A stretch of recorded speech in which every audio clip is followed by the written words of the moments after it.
Assalamualaikum warahmatullahi wabarakatuh. Saya akan melanjutkan kembali kisah dari turun-temurunnya keluarga Syekh Muhammad bin Abdul Wahab. Memasuki bab kedua, yaitu putra dan putri Syekh Muhammad bin Abdul Wahab. Putra-putri beliau adalah yang pertama Husain bin Muhammad, Abdullah bin Muhammad, Ali bin Muhammad, Ibrahim bin Muhammad, dan Fatimah bin Muhammad. Bagian pertama yaitu Husain bin Syekh Muhammad bin Abdul Wahab yang wafat tahun 1224 Hijriyah.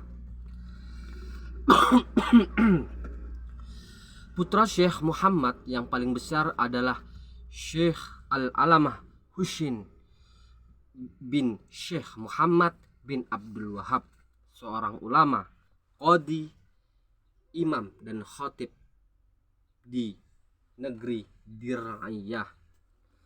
Dilahirkan di kota Dir'iyah dan tumbuh di sana. Syekh Ibnu Basam mengatakan, walaupun Syekh ini tidak bisa melihat, matanya buta, akan tetapi tajam mata hatinya. Ia belajar kepada ayahnya dan pada selainnya dari ulama Dir'iyah sampai paham dan memiliki pengetahuan sempurna dalam pokok-pokok ilmu dan cabang-cabangnya. Menjadi ulama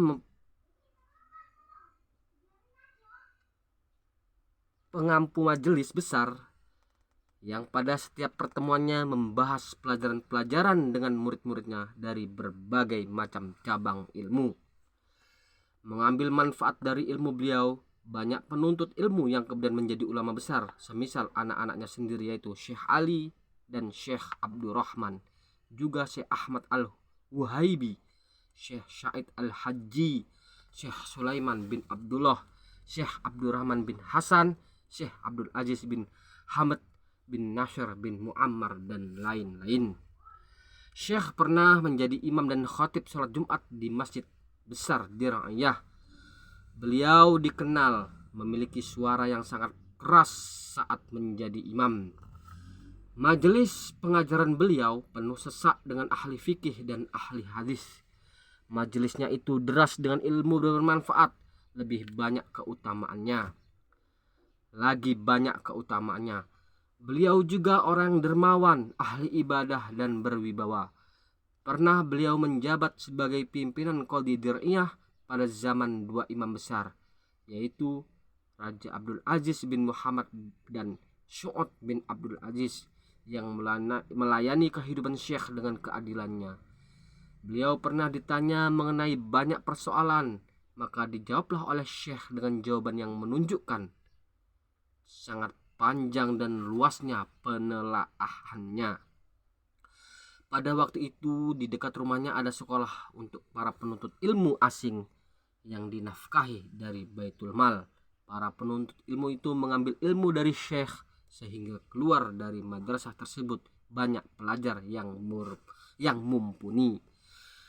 Catatan, banyak kesalahan dari ahli sejarah yang menceritakan biografi Syekh Husain bahwasanya ia khalifah pengganti ayahnya dalam kepemimpinan agama, dan ini adalah kesalahan.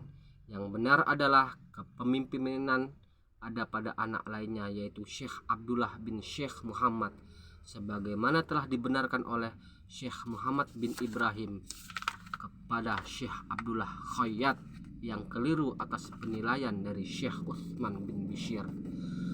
Wafatnya pada tahun 1224 Hijriah, Dir'iyah ditimpa wabah penyakit dan manusia banyak yang meninggal, salah satunya adalah Syekh Husain.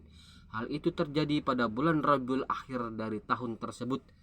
Meneteslah air mata dan berduka citalah atasnya orang-orang yang mengetahui keutamaan dan ilmunya.